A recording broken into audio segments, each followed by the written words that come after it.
अमीर होता जा रहा है, दूसरा गरीब जो गरीब होता जा रहा है। और सही मायनों में एक विकसित देश, एक विकसित राज्य के निर्माण की हम लोग कल्पना करते हैं तो हम लोग को हर उस गरीब आदमी के हाथ को पकड़कर उसको मुख्य धारे, हम सब पहले भारतीय हैं, हम सब पहले भारतीय हैं और बिहार में पहले हम सब बिहारी हैं।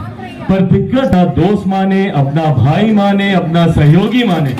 आपके हर संघर्ष में मैं, मेरी पार्टी लोक जनशक्ति पार्टी रामविलास मजबूती से आप लोगों के साथ खड़ी है, ये विश्वास आप लोगों को दिलाकर जाना चाहता हूं। और राजनीति की दृष्टि से ये एक महत्वपूर्ण साल है।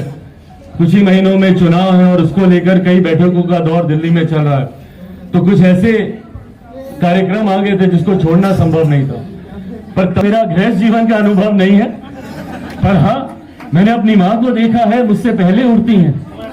मैं क्या खाता हूं, मैं क्या पहनता हूं, मैं कहां जाता हूं, मेरा कार्यक्रम क्या बनता है, इन तमाम चीजों को चिंता से मैं मुक्त नहीं होता कि घर को कोई देख रहा है, घर को कोई संभाल रहा है। और मुझे खुशी है कि आज जहां महिलाएं हर एक क्षेत्र में अपना परचम लहरा रही हैं, तो वहीं कहीं ना कहीं अब एक होम मेकर की भूमिका को भी वो पहचान दी जा रही है।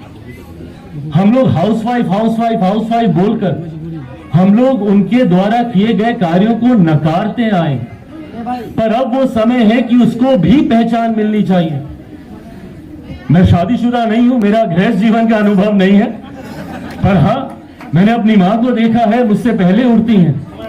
मैं क्या खाता हूं, मैं क्या पहनता हूं, मैं कहां जाता हूं, मेरा कार्यक्रम क्या बनता है, इन तमाम चीजों को वो कोऑर्डिनेट करती है। और ये सिर्फ आप ही लोग कर सकते हैं, हम पर छोड़ दीजिए, देखिए कैसे बेड़ा गर्क होगा।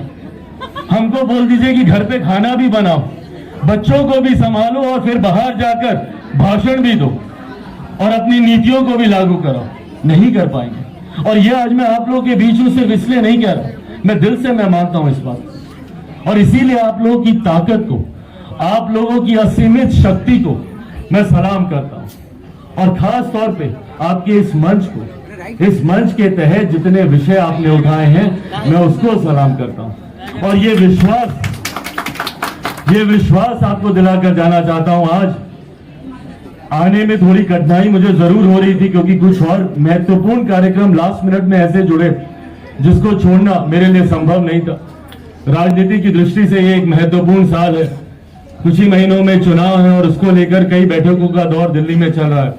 तो कुछ ऐसे कार्यक्रम आ गए थे जिसको छोड़ना संभव नहीं था। पर तमाम बाधाओं के बावजूद आज मैं यहाँ पर इस मंच पर सिर्फ इसीलिए आया हूँ ताकि आपको ये विश्वास दिला सकूं कि आपके हर संघर्ष में आप मुझे अपना दोस्त माने, अपना भाई माने, अपना सहयोगी माने।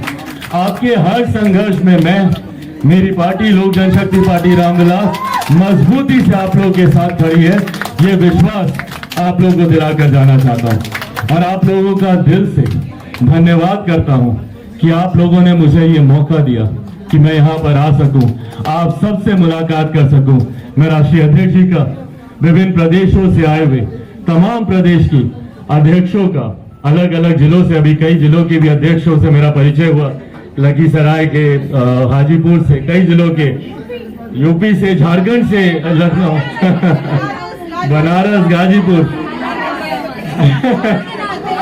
तेलंगाना से भी, बताइए, जम्मू कश्मीर से, तो देश के शहर बने। अरे वाह, क्या बात है, फिर तो हमारे गांव से आप हाजीपुर से, क्या से, वैशाली से, मधुबनी, कल हम मधुबनी जा रहे हैं, कल वहीं पे हमारा कार्यक्रम है। तो यहाँ पर हाँ,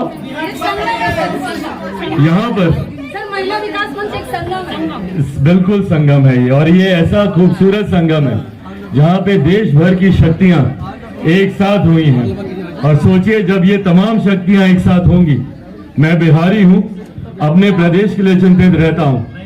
बिहार फर्स्ट, बिहारी फर्स्ट के विजन के साथ आगे बढ़ने का मैं प्रयास कर रहा हूँ। और ये बिहार फर्स्ट, बिहारी फर्स्ट एक ऐसी सोच है जो जात पात धर्म मजहब से उठकर एक विकसित बिहार के निर्माण की कल्पना करती है। मेरी तमाम बहनें जो दूसरे प्रदेशों से आई हैं, मैं भी जब दूसरे राज्यों में जाता हूं तो कई बार मुझे इस बात का दुख होता है कि क्यों मेरा राज्य आपके राज्यों की तरह विकसित नहीं हो पाया। कई ऐसे राज्य हैं जो कि विकास के अलग अलग पैमानों पर, मापदंड पे कई गुना हमसे आगे हैं। हमारा बिहार प्रदेश आज भी विकास के हर पायदान पर आखिरी नंबर पर आता है। शिक्षा की बात करें, स्वास्थ्य की बात करें, रोजगार की बात करें, ये बिहारी होने के नाते मेरे लिए चिंता का विषय। और मेरी चिंता तब और ज्यादा बढ़ जाती है जब मेरे प्रदेश को अलग अलग चीजों में बांटने का प्रयास किया जाता है। जाति के आधार पर बांटा जाता है। ऐसा प्रदेश जिसको धर्म के आधार पर बांटा जाता है, और तो और ये एक ऐसा प्रदेश है जिसको महिला पुरुष के आधार पर भी मजबूती से बांटने का प्रयास किया जाता है। जबकि हकीकत है हम सब पहले भारतीय हैं, हम सब पहले भारतीय हैं और बिहार में पहले हम सब बिहारी हैं। पर दिक्कत ये होती है कि हम लोग की पहचान भारतीय और बिहारी होने की बजाय ब्राह्मण की बन जाती है, भूमियार की बन जाती है, राजपूत की बन जाएगी तो दलित की बन जाएगी, महादलित की बन जाएगी, पिछड़ा की बन जाएगी, अति पिछड़ा की बन जाएगी, हिंदू की बन जाएगी, मुसलमान की बन जाएगी। पर हम कभी भारतीय नहीं बन पाते, हम कभी बिहारी नहीं बन पाते। यह आग्रह आज के आपके मन से जरूर करूंगा। मैं आपके मंच में मैं देखता हूं जिस तरीके से जात पात धर्म मजहब का बिना कोई भेद के भाव किए हुए हर धर्म की महिला, हर जात से आने वाली महिलाओं को जोड़ने का प्रयास किया जाता है।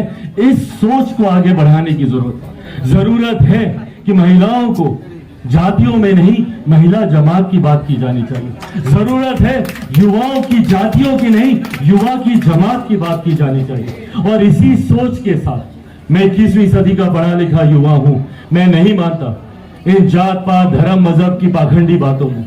मैं सबको सही मायनों में एक दृष्टि से देखने का भाव रखता हूं। और अगर कोई फर्क करना तो बस इतना कीजिए कि एक अमीर जो अमीर होता जा रहा है, दूसरा गरीब जो गरीब होता जा रहा है। और सही मायनों में एक विकसित देश, एक विकसित राज्य के निर्माण की हम लोग कल्पना करते हैं तो हम लोग को हर उस गरीब आदमी के हाथ को पकड़कर उसको मुख्य धारा के साथ जोड़ना होगा।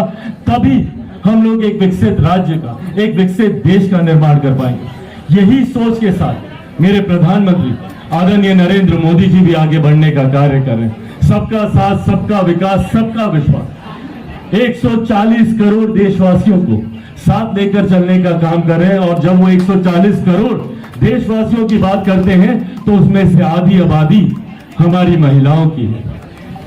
और आप आधी आबादी की सबसे बड़ी ताकत है, सबसे बड़ी ऊर्जा है।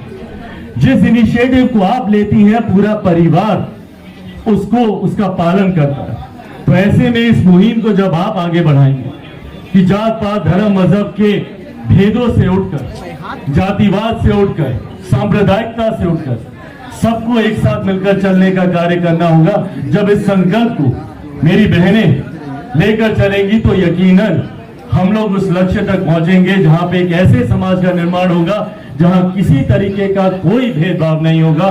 सब मिलकर रहेंगे और सिर्फ अपने राज्य, अपने देश के विकास की बात करेंगे, उसकी चिंता करेंगे। और मैं उम्मीद करता हूं कि आने वाले दिनों में इस पहल को मजबूती से, आप लोग पहले से भी चला रहे हैं और इसको मजबूती देंगे।